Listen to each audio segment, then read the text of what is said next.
Hello friends, welcome to my channel CPK। चलो पढ़ाई करें। दोस्तों, आज हम शुरू करने वाले हैं first topic differentiation of 12th standard mathematics part 2। शुरू करने से पहले जरा एक बार सिलेबस पर नज़र डाल लेते हैं। तो दोस्तों, ये है मैथमेटिक्स पार्ट 2 का स्ट्रक्चर। बेसिकली देखा जाए तो इसे 3 पार्ट में बांटा गया है: derivative, integration and statistics. Okay, differentiation, integration and statistics. जिसमें डिफरेंशिएशन में देखा जाए तो बेसिकली दो पार्ट है। एक तो डिफरेंट डिफरेंट फंक्शंस के डेरिवेटिव फाइंड करना, जिसमें ट्रिग्नोमेट्रिक फंक्शन आएगा, इनवर्स फंक्शन आएगा, parametric functions and all etcetera. इसके अलावा हम एक और चैप्टर्स पढ़ेंगे, एप्लीकेशन ऑफ डेरिवेटिव, जिसमें हम डिफरेंशिएशन का यूज करेंगे। Okay, and then second part आता है इंटीग्रेशन। इंटीग्रेशन को बेसिकली दो पार्ट में बांटा गया है, एक definite integration and indefinite integration. And इन दोनों के बेस पे आता है एप्लीकेशन ऑफ डेफिनेट इंटीग्रेशन। जैसे कि यहाँ पे एप्लीकेशन था, वैसे इंटीग्रेशन का भी एप्लीकेशन होगा। एंड देन फाइनली एक टॉपिक है डिफरेंशियल इक्वेशन, जो इन दोनों चैप्टर के कॉम्बिनेशन से बनता है। ओके, एंड फाइनली जो थर्ड पार्ट है वो है स्टैटिस्टिक्स, जिसके अंदर दो टॉपिक्स आएंगे, एक होगा प्रोबेबिलिटी डिस्ट्रीब्यूशन और एक होगा बाइनोमियल डिस्ट्रीब्यूशन। देखा जाए तो टेक्स्ट बुक का लगभग 80% इन दो चैप्टर्स ने ले रखा है, डिफरेंशिएशन एंड इंटीग्रेशन। तो बेसिकली आपको इनके बेसिक्स को काफ़ी अच्छे से समझ के लेना होगा, उसके बिना आगे जो एप्लीकेशन वाले पार्ट्स है, डिफरेंशियल इक्वेशन वाला जो पार्ट है, वो सब थोड़ा डिफिकल्ट होगा। ओके, तो हम चलते हैं, टॉपिक स्टार्ट करते हैं। टॉपिक स्टार्ट करने से पहले कुछ फॉर्मूलेज हैं, वो मैं एक बार आपको दिखा दूंगा, एंड नीचे मैं डिस्क्रिप्शन में भी अपलोड कर दूंगा ताकि आप वहां से डाउनलोड कर लें एंड जितना जल्दी हो सके उसे याद कर लें। तो दोस्तों, वीडियो को थोड़ी समय के लिए पॉज करके ये सारे फॉर्मूलों को आप एक बुक में उतार लीजिए एंड धीरे धीरे इन सारे फॉर्मूलेस को याद कर लीजिए, क्योंकि आगे आने वाले हर एक टॉपिक में ये सारे फॉर्मूले यूज होंगे। तो चलते हैं हम टॉपिक के बेसिक पार्ट्स पे। तो ये है हमारा फर्स्ट टॉपिक, डिफरेंशिएशन, जिसके अंदर हमें यहाँ पे टोटल 6 फंक्शंस है जिनके डेरिवेटिव्स हमें फाइंड करने हैं। आप लोगों को स्क्रीन पे दिख रहा होगा। The first function is composite function, and then inverse function, logarithmic functions, implicit functions, parametric functions, and finally higher order derivative, जिसमें हम एक से ज़्यादा बार डेरिवेटिव करेंगे फंक्शंस के। ओके, तो फिलहाल हम स्टार्ट करते हैं first part, that is composite function. तुमने 11th स्टैंडर्ड में ऑलरेडी फंक्शंस चैप्टर पढ़ा था, जहां तुमने कंपोजिट का मीनिंग पढ़ा था। कंपोजिट फंक्शंस का मतलब होता है जब एक फंक्शंस के अंदर एक और फंक्शंस हो, उसे कहते हैं कंपोजिट फंक्शन। ओके, एग्जाम्पल के लिए समझो, मैं यहाँ पे एक कंपोजिट फंक्शन का एग्जाम्पल लेता हूँ, साइन। ओके, साइन तुम्हें पता है ट्रिग्नोमेट्रिक फंक्शन है, एंड साइन के अंदर मैं ले लेता हूँ log x। तो ये हो गया तुम्हारा दो फंक्शन एक साथ। फर्स्ट है ट्रिग्नोमेट्रिक फंक्शन जिसका एंगल है log x, means logarithmic function. ऐसे फंक्शंस को कहते हैं कंपोजिट फंक्शन, और हमें ऐसे फंक्शंस के डेरिवेटिव फाइंड करने हैं। ओके, तो दोस्तों, कंपोजिट फंक्शन को डिफरेंशिएट कैसे करेंगे, इसके लिए हमें इस थ्योरम की मदद लेनी होगी। देखते हैं थ्योरम के बारे में। If y is equal to f of u is a differentiable function of u, and u is equal to g of x is also a differentiable function of x, then such that composite function of y which is equal to f of g of x, ध्यान से देखो यहाँ पे आपको बाहर f दिख रहा होगा एंड उसके अंदर g of x दिख रहा है। इट मीन्स ये दो फंक्शन का कॉम्बिनेशन है, that's why it is known as a composite function. तो ऐसे फंक्शंस को हम डिफरेंशिएट कैसे करेंगे? तो यहाँ देखिए, डायरेक्टली आपको फॉर्मूला दिया गया है कैसे डिफरेंशिएट करना है। dy by dx is equal to first हम dy बाई डी यू करेंगे, इट मीन्स हम u वाले फंक्शन को डिफ्रेंशिएट करेंगे, एंड देन हम u जो कि खुद एक x का फंक्शन है उसको डिफ्रेंशिएट करेंगे। तो इस तरीके से हम सबसे पहले बाहर वाले फंक्शन को डिफ्रेंशिएट करेंगे एंड देन उसके अंदर वाले फंक्शन को डिफ्रेंशिएट करेंगे। ओके, चलिए इसे हम एक एग्जांपल से समझने की कोशिश करते हैं। तो आप लोगों के सामने एक एग्जांपल यहाँ दिख रहा होगा, y is equal to sine of log x, जो कि मैंने कंपोजिट फंक्शन के एग्जांपल में भी आपको बताया था। साइन ऑफ लॉग x मतलब यहाँ पे ट्रिग्नोमेट्रिक फंक्शन बाहर है एंड उसके अंदर एंगल में लॉग x है, लॉगरिथमिक फंक्शन। तो इससे हम डिफ्रेंशिएट कैसे करेंगे? तो जैसा कि मैंने अभी बताया कि सबसे पहले हम बाहर के फंक्शंस को डिफ्रेंशिएट करते हैं। जैसे कि यहाँ पे बाहर साइन है, तो पहले हम साइन को डिफ्रेंशिएट करेंगे एंड देन अंदर लॉग है तो हम उसे डिफ्रेंशिएट करेंगे। या हम अंदर वाले log x को मान लेते हैं u, तो बाहर का फंक्शन हो जाएगा साइन u, उसे मान लेते हैं f। तो इस तरह से आपको कंपोजिट फंक्शन में f और g का वैल्यू मिल गया। जैसा कि यहाँ फॉर्मूला लिखा हुआ है कि पहले हम dy बाई डी यू करेंगे and then du by dx।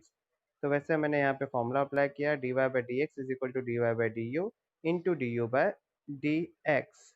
अब आते हैं आगे, तो यहाँ पे पहले हमें dy बाई डी यू करना है, इट मीन्स यहाँ पे बाहर का फंक्शन लिखना होगा। तो बाहर का फंक्शन यहाँ पे क्या हो जाएगा, साइन यू। ओके, तो ये हो गया तुम्हारा derivative of sine U and then हमें अंदर जाके अंदर वाले फंक्शन को भी डिफ्रेंशिएट करना है। तो यहाँ पे हमने लिख दिया D by D x of log x. इसे हम चेन रूल भी कहते हैं, क्योंकि हम एक चेन की तरह बाहर से हर एक टर्म का डेरिवेटिव करते हुए अंदर की तरफ जाते हैं। तो यहाँ हमने पहले बाहर साइन का डेरिवेटिव किया, तो साइन का डेरिवेटिव हो गया तुम्हारा कॉस यू। ये आपको फॉर्मूले से पता चलेगा, इसलिए आपको फॉर्मूला याद होना चाहिए। एंड देन लॉग एक्स का डेरिवेटिव हमने किया, तो लॉग एक्स का डेरिवेटिव आ गया 1/x। एक और चीज याद रखिएगा, यहाँ पे कॉस यू आया है एंड यू का वैल्यू लॉग एक्स होता है, हमने पीछे एज्यूम किया था। तो यहाँ हम फिर से कॉस ऑफ लॉग एक्स लिख देंगे यू के प्लेस पे, और ये 1/, वैसे का वैसे होगा। तो इस तरह से हमने कंपोजिट फंक्शन को डिफ्रेंशिएट किया। सबसे पहले हमने बाहर साइन को डिफ्रेंशिएट किया, जिसका डेरिवेटिव कॉस आया एंड देन अंदर गए तो अंदर हमें log x मिला, हमने log x को भी डिफ्रेंशिएट किया, उसका डेरिवेटिव आ गया 1/x। इस तरह हम बाहर से अंदर की तरफ जाते जाते हर एक फंक्शन को डिफ्रेंशिएट करेंगे। चलिए हम एक और एग्जांपल से कंपोजिट फंक्शन को कैसे डिफरेंशिएट करना है सीखते हैं। तो यहाँ आप लोगों के सामने एक और एग्जांपल है, y is equal to 3/2x² minus 7 the whole power 5। So यहाँ आप लोग सोच रहे होंगे कि ये कंपोजिट फंक्शन कैसे हुआ, यहाँ तो सिर्फ अलजेब्रिक ही दिख रहा है एक ही फंक्शन। तो ये कंपोजिट इसलिए हुआ क्योंकि यहाँ पे ब्रैकेट के अंदर 2x² माइनस 7 एक फंक्शन है जिसका हमें नॉर्मल डिफ्रेंशिएट करना है, लेकिन उसके पावर में आपको 5 भी दिख रहा होगा, इसलिए ये एक कंपोजिट फंक्शन होगा। क्योंकि पहले हमें दी होल पावर 5 को डिफ्रेंशिएट करना होगा, जो कि x पावर n वाला फॉर्मूला अप्लाई होगा। याद ही होगा आप लोग को फॉर्मूला, अगर आप लोगों ने याद किया है तो ये हो जाता है n into x power n minus 1। तो ये तो हो गया, ये पावर के लिए ये मेथड अप्लाई करना होगा। और उसके बाद हम अंदर जाएंगे और अंदर 2x² माइनस 7 को फिर से डिफ्रेंशिएट करेंगे। ओके, सेम वही चेन रूल, पहले बाहर का डेरिवेटिव और देन अंदर वाले पार्ट का डिफ्रेंशिएशन फाइंड करेंगे। ओके, तो हम आगे बढ़ते हैं। तो सबसे पहले तो ये 3 कांस्टेंट है, किसी भी कांस्टेंट टर्म अगर वो अकेला हो तो उसका डिफरेंशिएशन, उसका डेरिवेटिव हमेशा 0 होता है, मगर अगर वो किसी वेरिएबल के साथ हो देन उसे हम बाहर सेपरेट कर लेते हैं, 0 नहीं करेंगे। और यहाँ पे जो 2x² minus 7 the whole power 5 दिख रहा है, उसे हम पहले न्यूमरेटर में लेके आते हैं। आप लोगों को पता ही होगा, किसी भी फंक्शंस को न्यूमरेटर से डिनोमिनेटर में या डिनोमिनेटर से न्यूमरेटर में लेकर जाते हैं तो उसके पावर का साइन चेंज होता है। यहाँ पावर +5 था, ऊपर जाने के पावर क्या हो गया, -5। अब डेरिवेटिव स्टार्ट करते हैं। तो 3 को तो बाहर रख लिया हमने, कांस्टेंट था वैसे का वैसे रखा। अब यहाँ पे एक फंक्शन है x power 2x² minus 7 the whole power -5।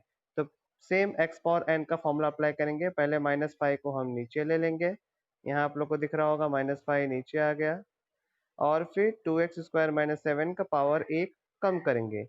मतलब पहले -5 था, अब एक और कम कर दिया तो -6 हो जाएगा वो। तो ये देखिए यहाँ आप लोग को -6 मिल गया। और ये जो 3 इंटू -5 था उसको मल्टीप्लाई कर दिया तो 3 5 15 हो गया, माइनस का साइन बाहर लगा दिया।